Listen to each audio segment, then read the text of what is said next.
నమస్కారం ప్రియా చౌదరి గారు. నమస్తే అమ్మా. వెరీ రీసెంట్ నేను ఒకటి ప్రాక్టికల్గా చూశాను అనమాట. ఎక్కడ అనంటే నా ఫ్రెండ్స్లోనే చూశాను, కొంతమంది జీవితాలకు సంబంధించింది. చిన్న ఇన్సిడెంట్ అండి. అంటే ఎవరో సమ్ ఫ్రెండ్స్ ఉంటారు కదా, ఇప్పుడు ఎవరికైనా హస్బెండ్ అన్న తర్వాత బయట సోషల్ లైఫ్లో చాలామంది ఉంటారు. సో వాళ్ళకి ఏంటంటే ఉరుకులు పరుగుల జీవితం, హరీభరీగా బిజీగా ఉంటూ ఉంటారు. అటువంటి సమయంలో 100 మంది 100 రకాలుగా పరిచయం అవుతూ ఉంటారు. సో పరిచయం అయిన తర్వాత ఇప్పుడు వాట్సాప్ మెసేజ్ అనో, లేదంటే కాల్స్ అనో, లేదా జనరల్ మీటింగ్స్ అనో, లేదంటే వాటెవర్ ఏదో సంథింగ్ జరుగుతూ ఉంటాయి. అయితే ఇక్కడ వచ్చిన చిక్కల్లా ఏంటి అని అంటే, ఆ జనరల్ ఫ్రెండ్స్, క్యాజువల్గా మీట్ అయ్యే ఫ్రెండ్స్ ఎవరైతే ఉంటారో వాళ్ళు పెట్టేటువంటి మెసేజ్ ఏదైతే ఉంటుందో దానికి ఇమీడియట్ రెస్పాన్స్ ఎటేపు నుంచి వెళ్తుందనమాట, అబ్బాయి దగ్గర నుంచి. వైఫ్ ఏం పెట్టినా కూడా దానికి రెస్పాన్స్ సరిగా ఉండటం లేదు. ఆ టేప్ పెట్టే రెస్పాన్స్ ఎందుకు అని అంటే, అదే బిజినెస్ మీటింగ్ కావచ్చు, లేదంటే వర్క్కి సంబంధించింది కావచ్చు, వాటెవర్ దానికి సంబంధించి ఈ టేప్ నుంచి. సో ఆ టైమింగ్స్ అంటే ఒకసారి సెల్ ఫోన్ చూడగానే భార్య మొత్తం టైం క్యాలిక్యులేట్ చేసుకుంది. అంటే ఇక్కడ ఇచ్చిన ఈ టైంకి ఇచ్చిన రిప్లై ఈ టైంకి ఇక్కడ కనిపించడం లేదు. అంటే ఇంపార్టెన్స్ అక్కడ వెళ్తుంది కానీ ఇక్కడ ఉండటం లేదు. రీజన్ ఏంటి అని చెప్పి గొడవ పెట్టుకొని బెట్టి చేయటం స్టార్ట్ చేసింది అనమాట. సో ఇలా అన్నాయి. అంటే ఇన్సిడెంట్ నేను ఒకటే ఎగ్జాంపుల్ కింద చెప్పాను మీకు, ఎందుకంటే నాకు అడిగారు కాబట్టి తెలిసిన వాళ్ళే నేను మీకు చెప్తున్నాను. ఇటువంటి చిన్న చిన్న ఇన్సిడెంట్స్ తెలియకుండానే బ్రేకప్ దాకా వెళ్ళిపోయినటువంటి చాలా చూశాను నేను. అలా ఉండకూడదండి, ఎప్పుడూ రియాలిటీ అనేది ఉండాలి. సో ఈ వీడియోలో అటువంటి వాళ్ళ కోసం ఏం చెప్తారు అంటే, భార్యాభర్తల మధ్య కొంతవరకు ఇది ఉండటం అనేది చూడముచ్చటగానే ఉంటుంది, చిరుకోపాలు కొంచెం ముచ్చటగానే ఉంటుంది. కానీ అలాగని కాకుండా బెట్టి చేసి కూర్చుంటే 2 days 1 day ఇట్లా చేసుకొని కూర్చుంటే యువతలో ఉన్న మనిషి మానసికంగా చాలా దెబ్బతింటూ ఉంటాడు. దాని నుంచి బయటపడలేడు, ఏం చేస్తున్నాడో ఏంటో అనేది కూడా అర్థం కాదు కొన్నిసార్లు. అటువంటి వాళ్ళకి ఈ వీడియోలో ఏం చెప్తారు? ఈ మగాళ్ళందరికీ నేను చిన్న టిప్ చెప్తా. టిప్ ఇంటి నుంచి ఫోన్ రాగానే సెకండ్ రింగ్కే లిఫ్ట్ చేయండి.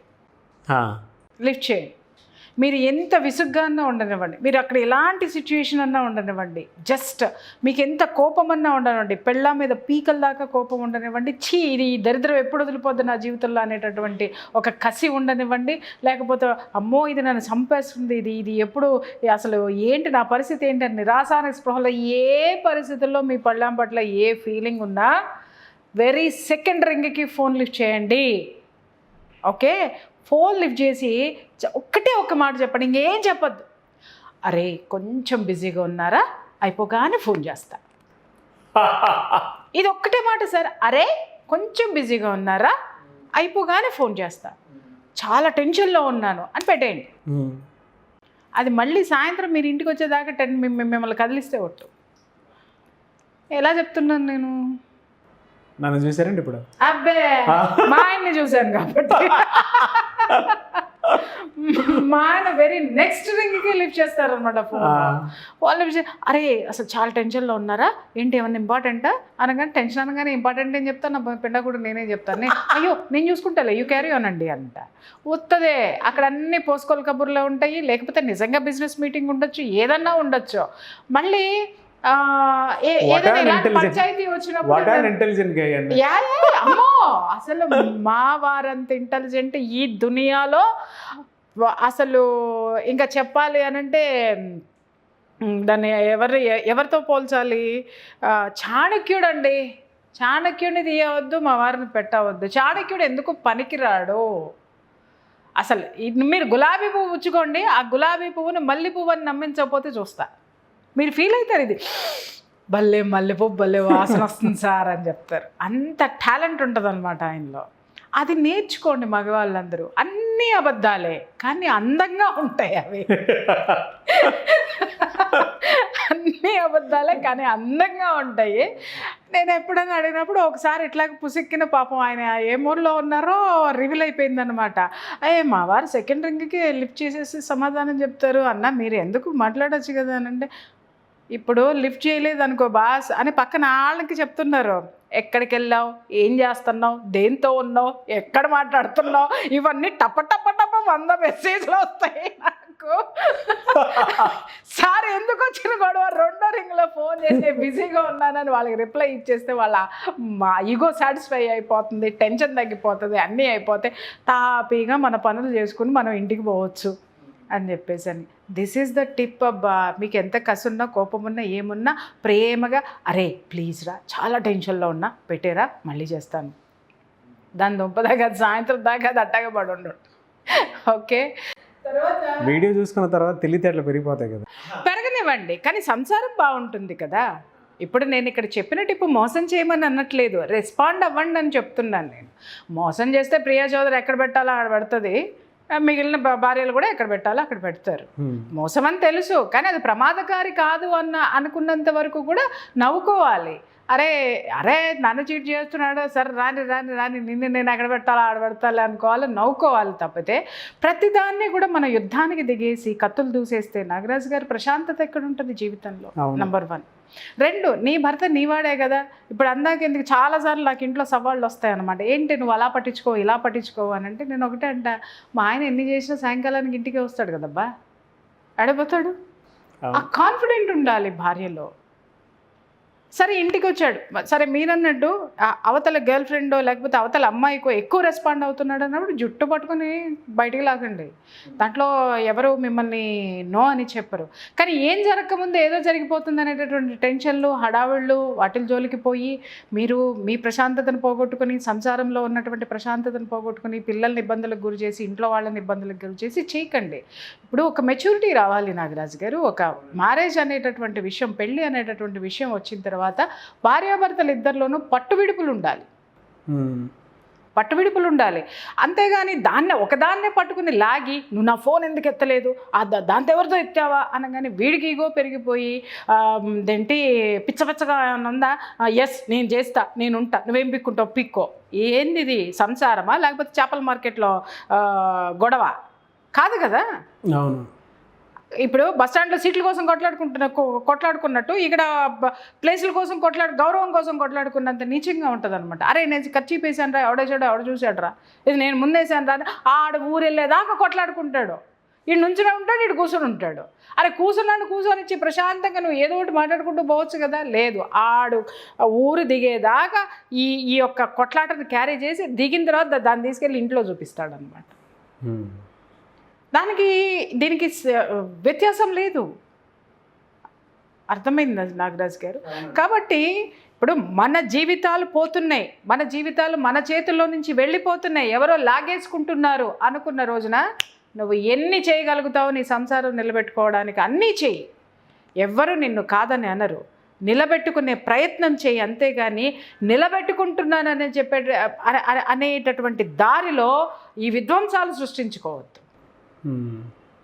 అసహనం అనేది ఒక్కటి చెప్తున్నాను నాగరాజు గారు, ప్రపంచంలో అత్యంత ఓర్పు కలిగినటువంటి జీవి ఎవరైనా ఉన్నారంటే ఆడదే. ఈ మధ్య అసలు ఆ ఓర్పు అనేది నేను ఆడపిల్లల్లో చూడట్లేదండి. అసహనం, విపరీతమైనటువంటి అసహనం ఎక్కడొచ్చింది అనంటే వీళ్ళకి చదువులు పేరుతోటి వచ్చినటువంటి విపరీతమైనటువంటి స్వేచ్ఛ ఏదైతే ఉంటుందో, వీళ్ళు కాలేజ్ డేస్లో ఎలాంటి విపరీతమైన స్వేచ్ఛాయుతమైనటువంటి జీవితాన్ని గడుపుతున్నారో, అక్కడ ఆడపిల్లలు మగపిల్లల జీవితాలు ఎలా చూస్తున్నారో దాన్ని తీసుకొచ్చి వీళ్ళు సంసారాన్ని కూడా మోసేసుకుంటున్నారు అనమాట. అంటే అక్కడ జీవితం ఎలా ఉంటుందో, రెస్పాన్సిబిలిటీస్ లేనటువంటి జీవితాలు, రెస్పాన్సిబిలిటీ లేనటువంటి ఫ్రెండ్షిప్లు ఏవైతే ఉంటాయో, అక్కడ ఏవైతే గిల్లికజ్జాలు ఉంటాయో, ఏవైతే అసహనాలు ఉంటాయో, ఏదైతే అసూయ ఉంటుందో దాన్ని వీళ్ళు ఈ వివాహం అనేటటువంటి బంధంలో కూడా, సంసారం అనేటటువంటి జీవితంలో కూడా లాక్కొచ్చేస్తున్నారు, మోసుకొచ్చేస్తున్నారు. కట్న కానుకలు కాదు, ఇది తెస్తున్నారు. ఫస్ట్ ఓర్పు ఉండాలి, ఖచ్చితంగా ఓర్పు ఉండాలి. అలాగని ఆడవాళ్ళకి మాత్రమే నేను ఇక్కడ చెప్పట్లేదు, మగాడికి కూడా చెప్తున్నాను. ఆడదానికి ఓర్పు ఉంటే మగాడికి సహనం ఉండాలి. తేడా ఏంటి అనంటే, ఓర్పు అనంటే అర్థం చేసుకుని వెయిట్ చేసేటటువంటిది, సహనం ఉండాలి అనంటే భరించగలగాలి సార్, ఎందుకంటే ఇప్పుడు నువ్వు 10 మందిలో తిరుగుతున్నావు, 10 చోట్ల తిరుగుతున్నావు, ప్రపంచం ఏంటో నీకు తెలుసు. బట్ ఇంట్లో కోపస్థ మండుకంలాగా కూర్చున్నటువంటి నీ భార్యకి బావిలో కప్పలాగా అదే సంసారంలో అదొక్కటే జీవితం అనుకుంటుంది, పక్కన వాళ్ళు ఏం చేస్తున్నారు దాంతో పోల్చుకుంటూ ఉంటుంది. బట్ నీ జ్ఞానం వేరు. కాబట్టి ఇక్కడ జరిగేది తను ఒక చిన్నపిల్ల మెంటాలిటీతో ఉందో, మూర్ఖత్వంతో ఉందో, లేకపోతే తను అవగాహన రాహిత్యంతో ఉందో అనేటటువంటి ఇది నీకు తెలియాలి ఆల్రెడీ. ఆ తెలిసినప్పుడు తను ఎక్కడ మార్చుకోవాలో వెయిట్ చేసి ఆ మార్చుకునేటటువంటి దశగా ప్రయత్నించడంలో నువ్వు కొంత వెయిట్ చేయాలి. దట్ ఈస్ కాల్ సహనం. భార్య అరిచేయంగానే ఒక ఫోన్ పెట్టేయంగానే మళ్ళీ తిరిగి అని కుక్కలాగా కొట్లాడుకొని రోడ్డు మీద పడే కంటే ఇట్లా ఎన్నాళ్ళండి నాకు అర్థం కాకడితే ఇవాళ రేపట్లో పెళ్ళి అంటే నాకు భయం వేస్తుంది సార్. నిజంగా నాకు వచ్చే కౌన్సిలింగ్లు చూస్తుంటే యంగ్స్టర్స్ దగ్గర నుంచి అందరూ ఉన్నారులేండి, ఒకళ్ళనని నేను చెప్పట్లా. ఏ సంసారంలో కూడా ఓర్పు సహనం అనేది ఈరోజు లేదు, కనిపించట్లేదు. అది మృగ్యం అయిపోయింది. దయచేసి దాన్ని తెచ్చుకోండి. పట్టు విడుపులు ఉండాలి. ఎప్పుడు పట్టుకోవాలా అనంటే నీ జీవితం నీ పట్టు జారిపోతుంది అనుకున్నప్పుడు జుట్టు పట్టుకొని వెనక్కిరా. మిగిలిన వాళ్ళందరూ మాట్లాడతారు, అబ్బా మొదటి నుంచి చేసుకొని ఉన్నట్టయితే బాగుండు అని చెప్పేసి. వాళ్ళకి చెప్పు, కావాల్సినంత ఓర్పు వహించానని చెప్పు. ఆ సంసారము అక్కడ చేజారిపోతుంది, మునిగిపోతుంది. కాబట్టి జుట్టు పట్టుకొని లేపుకుంటున్నానని చెప్పేసి నువ్వు సమాధానం చెప్పు. దానికి సంఘం కూడా నీకు సపోర్ట్ చేస్తుంది. అంతేగాని ప్రతి చిన్న విషయాన్ని కూడా ఇప్పుడు ఇంకొక విషయం కూడా నాగరాజు గారు మీరు చెప్పింది 100% కరెక్టే. భార్య మెసేజ్ పెడితే గంటకో 2 గంటలకో ఇస్తాడు. పక్కన ఆవిడ మెసేజ్ పెట్టంగానే మీరు అన్నారు చాలా భలే చక్కగా సమర్థించుకొని వచ్చారు, బిజినెస్ అయి ఉండొచ్చండి అని. బిజినెస్కి సమాధానాలు ఇస్తే పెళ్ళామేమనదు. పెళ్ళాంకి అలాల్సిన అవసరం లేదు. నువ్వు బిజినెస్ బియాండ్ బిజినెస్ నువ్వు ఏదన్నా పెట్టినావు అనుకో దీనికి గాలుతుంది. మూసుకొని బిజినెస్ చేసుకొని రా, ఇంకా అంతకు మించి ఎందుకు. ఇప్పుడు మా ఇంట్లో కూడా కూర్చొని మేడం ఓ మేడం అంటే కాలుతూ ఉంటుంది నాకు. ఏమండి కాఫీ ఇవ్వమంటారా అని, అగో అంటే అక్కడేమో మేడం అని వంకర్లు పోతే తిరుగుతూ మాట్లాడచ్చు. ఇక్కడ నేను కాఫీ ఇవ్వనా అంటే నీకు సేవ చేయడానికి అని మాట్లాడితే మండదా ఉత్తరాది. బ్యాలెన్స్ చేసుకోండి. సహనం అంటే అది బ్యాలెన్స్ చేసుకోండి సార్. అక్కడ మేడంతో ఎంత హొయ్యలు పోతా మాట్లాడుకుంటున్నావో నీ భార్య జీవితాంతం అది తప్పదు, నీతో ఉండాల్సిందే. నీ భార్య వచ్చినప్పుడు నీ అవసరం కోసం అడుగుతున్నప్పుడు ఒక్క నిమిషం పాజ్ ఇచ్చి ఇక్కడ మాట్లాడు, లేదా ఫోన్ చేసే ముందు మాట్లాడు. అమ్మ నేను ఒక ఇంపార్టెంట్ ఫోన్ మాట్లాడుతున్నాను, ఇప్పుడు నీకేమన్నా ఉందా, ఫోన్ అయిన తర్వాత నేను మాట్లాడతాను, నన్ను డిస్టర్బ్ చేయకో. చెప్పుకోవడానికి ఏం మాయరోగం. పెళ్ళానికి చెప్పడానికి నీకు అంత ఈగో ఉన్నప్పుడు దానికి ఎన్ని ఈగోలు ఉండాలి. సరే నీకు ఈగో ఉంది నాకు ఈగో ఉందని కొట్టుకు సావండి. ఏమవుతుంది, సంసారం తీసుకెళ్ళి రోడ్డు మీద పడుతుంది. మనశ్శాంతి ఉండదు. నేను 2 పిల్లలు ఉంటే నీకొకళ్ళు నాకొకళ్ళు పంచుకుందాం, లేదంటే నువ్వు మొత్తం పంచుకో, నీ ఆస్తులు మొత్తం ఇస్తా, నేను ఇంకో దాన్ని చేసుకుంటా, లేకపోతే నేను ఇంకొకరిని చేసుకుంటా. ఇంక ఇదే జీవితమా? అడ్జస్ట్మెంట్లు లేవా? మరి ఆ వచ్చిన వాళ్ళు కూడా ఇదే పాట చేస్తారు, అది వదిలేసి మళ్ళీ ఇంకో దానికి పోతారు. ఏమి చేస్తారా నాయన? ఉన్నదాన్ని ఉన్నతంగా తీర్చిదిద్దుకోండి. అంతేగాని దాన్ని ఏమంటారు, మూర్ఖత్వంతో నేను గెలవాలనేటటువంటి చిరాకైనటువంటి అహంభావాలతోటి, పనికి మాలినటువంటి అహాలతోటో మూర్ఖత్వంతోటో, లేకపోతే దాన్ని ఏమంటారు అవగాహన రాహిత్యంతో, అండర్స్టాండింగ్ ఆ సమర్థత లేని వ్యవహారాలన్నిటిని పెట్టుకొని సంసారాలు నాశనం చేసుకోమాకండి. మీరు పెళ్లి చేసుకున్నారు అనంటే సంఘంలోనూ సమాజంలోనూ కుటుంబంలోనూ మీకు ఒక పెద్దరికం వచ్చేసింది. పద్దాక కుక్కల్లాగా కొట్లాడుకొని చావకండి. ఆ ఫోన్లో ఒకటి చచ్చినాయి ఇవాళ రేపట్లో, ఆ ఫోన్ల మూలంగా గొట్టూసి వస్తున్నారు. ఇవాళ వర్క్ ఫ్రమ్ హోమ్లు వచ్చినాయి, ఇంకా గొట్టూసి వస్తున్నారు. ఎందుకంటే ప్రైవసీ ఎక్కువైపోయింది, ఒకటి గురించి ఒకటికి ఎక్కువ తెలిసిపోతూ ఉంది కదా, అందుకని చెప్పేసి. వెనకటికి రోజులు ఎట్లా ఉండేవి అబ్బా, పొద్దున్నే 4 అవ్వగానే పొలానికి వెళ్ళేవాడు మొగుడు, 4ంటికి పొలానికి వెళ్తున్నాడంటే 4ంటికి వంట చేసి ఆ మూట కట్టి పంపాలి. లేదా అనంటే 9 తర్వాత ఎవడో పాలేరు వచ్చేవాడు, పాలేరుకి క్యారేజ్ ఇచ్చి పంపించాలి. కానీ సద్దన్నమో ఏదో ఒక అన్నం పొద్దున్నే అతనికి చేసి పెట్టాలి. అంటే ఈ అమ్మ 3ంటికి లెగవాలి, గబగబా వంట చేసి పంపించేది, 4ంటికి వెళ్ళిపోయేవాడు. 9ంటికి అన్నం వెళ్ళేది, మధ్యాహ్నం 3:30 అయ్యేసరికి ఇంటికి వచ్చేవాడు. ఇంటికి వచ్చిన తర్వాత ఏమన్నా ఖాళీగా కూర్చునేవాడా, 1 గంట 1 గంట పడుకునేవాడు. ఎందుకంటే పొద్దున్నే తెల్లారుజామున లేసినటువంటి శరీరం కదా. అదైన తర్వాత 4 అవ్వగానే చక్కగా కండువా దులుపుకొని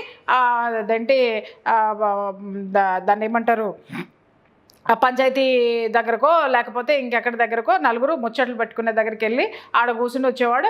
సాయంత్రం 6ంటికి వచ్చేసరికి మళ్ళీ వేడివేడిగా అన్నం కూరలు అన్నీ ఉండేది. ఈవిడికి బాధ్యతలు ఉండేవి. బావగారికి ఏం కావాలో, అత్తగారికి ఏం కావాలో, ఆడపడుచుకి ఏం కావాలో, ఇంకేం కావాలో, అదేం కావాలో, ఇదేం కావాలో, సంసారంలో మరదలకి ఏం కావాలో, ఆడపడుచులకి ఏం చేసి పెట్టాలో, ఏ పెళ్ళిళ్ళు ఉన్నాయో, పేరెంటాళ్ళు ఉన్నాయో అన్నీ ఇవన్నీ ఉన్నాయి.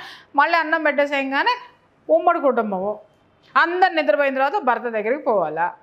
అది కూడా ఒక 10-15 నిమిషాలు మళ్ళీ ఎవరు చూడకుండా బయటకు వచ్చేయాలా. సో వాళ్ళిద్దరి మధ్య ఏమై ఉండేది అని అంటే ఆ బంధంలో ఉన్నటువంటి తేనె కొంచెం కొంచెం జురుకునేవాళ్ళు, మనస్ఫూర్తిగా జురుకునేవాళ్ళు కాదు. మీరు ఇలా చెప్తుంటే నాకు మా అమ్మ నాన్న గుర్తొస్తున్నారు. అదే ఇష్యూ. అందుకని వాళ్ళు 70 ఏళ్ళు 80 ఏళ్ళు వచ్చినా ఒకళ్ళనొకళ్ళు తిట్టుకుంటున్నా ఆ తిట్లలో ఎలా ఉంటుంది అంటే ఒకళ్ళ మీద ఒకళ్ళకి అలవి మాలిన ప్రేమ ఉంటుంది. ఎందుకుంటుంది? వాళ్ళల్లో ఇంకా ఏదో ఉంది. ఈడు పెళ్ళికి ముందే మొత్తం చూపించేస్తాడు, ఆయమ్మ పెళ్ళికి ముందు మొత్తం చూపించేస్తుంది. పెళ్ళైన తర్వాత ఇంకేం మిగులుతుంది? ఇక్కడ ఏం మిగలట్లేదు. వీళ్ళిద్దరికీ మితిమీరిన స్వేచ్ఛ, మితిమీరినటువంటి దగ్గరతనం కూడా ఈ కొట్లాట్లకు దారితీస్తుంది నాగరాజు గారు. ఈ అసూయకి దారితీస్తుంది. దయచేసి ఎవడి పనులలో మునిగిపోండి. భార్యాభర్తలు ఇద్దరు కొంచెం టైం మాత్రమే పెట్టుకోండి అబ్బా. 2 విషయాలు, 1 భోజనం చేసే దగ్గర, 2 బెడ్ దగ్గర, చాలు. ఇంకా అంతకుమించి మీకు అవసరంలా జీవితం. ఇంకా తర్వాత మధ్యాహ్నం పూట ఆదివారం పూట ఉందనంటే మీ పిల్లల యొక్క ప్లానింగ్ దగ్గర, ఇంకా అంతకు మించి సంసారం అవసరం లేదమ్మా ఇప్పుడున్న రోజుల్లో. ఇదే నా సలహా. టిప్ ఒకటి చెప్పారు, సలహా ఒకటి చెప్పారు. బ్రహ్మాండంగా టిప్ చెప్పారు. Thank you so much Priya Chaudhary garu. Thank you. So చాలామంది అయితే మెడిటేషన్ క్లాస్కి సంబంధించి అడుగుతూ ఉన్నారు, జాయిన్ అవ్వాలని అనుకుంటూ ఉన్నారు. 11 days ప్రోగ్రామ్, దాని గురించి ఏం చెప్తారు? ఏ విధంగా అప్రోచ్ అవ్వాలి? ఇప్పుడు మాట్లాడుకున్నాం కదా, ఓర్పు లేదు, సహనం లేదు. ఈ 2 కావాలంటే కూడా మెడిటేషన్ కావాలి. ఆ మెడిటేషన్లో కూర్చుంటే ఈ అమ్మకు అర్థమవుతుంది. ఏమని అర్థమవుతుంది అని అంటే, నేను ఎక్కడ కొట్లాడాలి, ఎక్కడ కొట్లాడకూడదు, అసలు ఎందుకు అనుమానించాలి, నా మీద నాకు నమ్మకం ఉంది, నా భర్త మీద ఎంత నమ్మకం పెంచుకోవాలి, అనుబంధాన్ని పెంచుకోవడానికి నాకు ఏ విధమైనటువంటి మార్గాలు ఉన్నాయి అనేటటువంటి జ్ఞానం ఈ అమ్మకు వస్తుంది.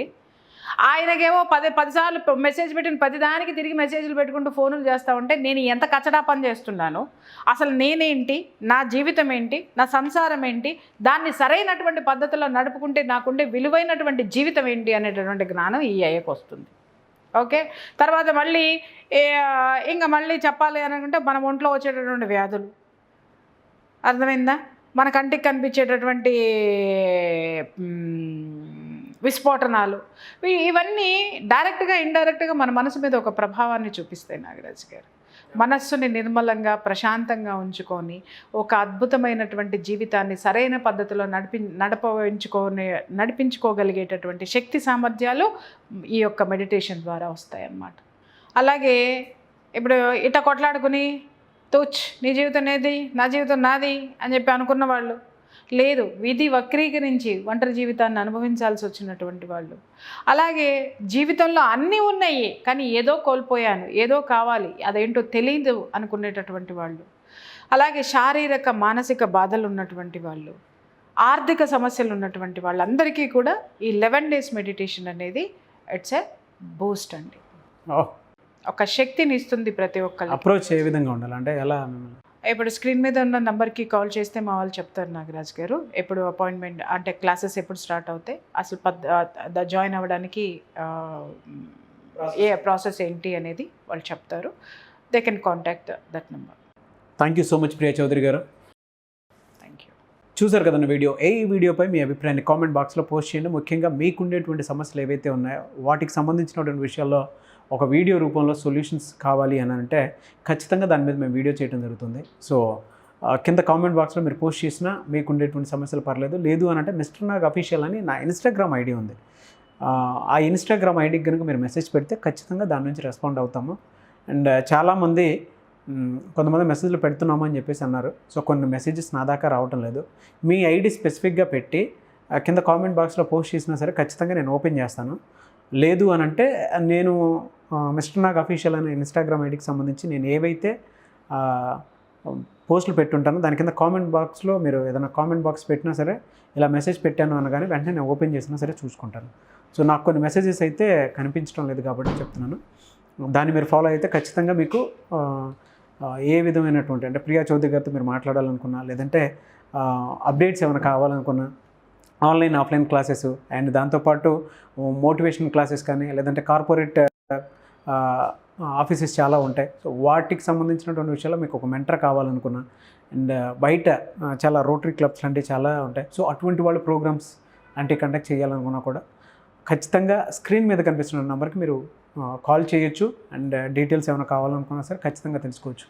ఈ వీడియోని లైక్ చేయండి, షేర్ మాత్రం తప్పకుండా చేయండి. మీకు ఏదైనా డౌట్స్ ఉంటే కింద కామెంట్ బాక్స్లో పోస్ట్ చేస్తే ఖచ్చితంగా వాటి మేము వీడియో చేయడం జరుగుతుంది. కాబట్టి దయచేసి ఇలాంటి వీడియోస్ని షేర్ చేయండి అండ్ లైక్ చేయండి. కింద కామెంట్ బాక్స్లో కూడా మీ అభిప్రాయాన్ని ఖచ్చితంగా పోస్ట్ చేయండి. Thank you so much.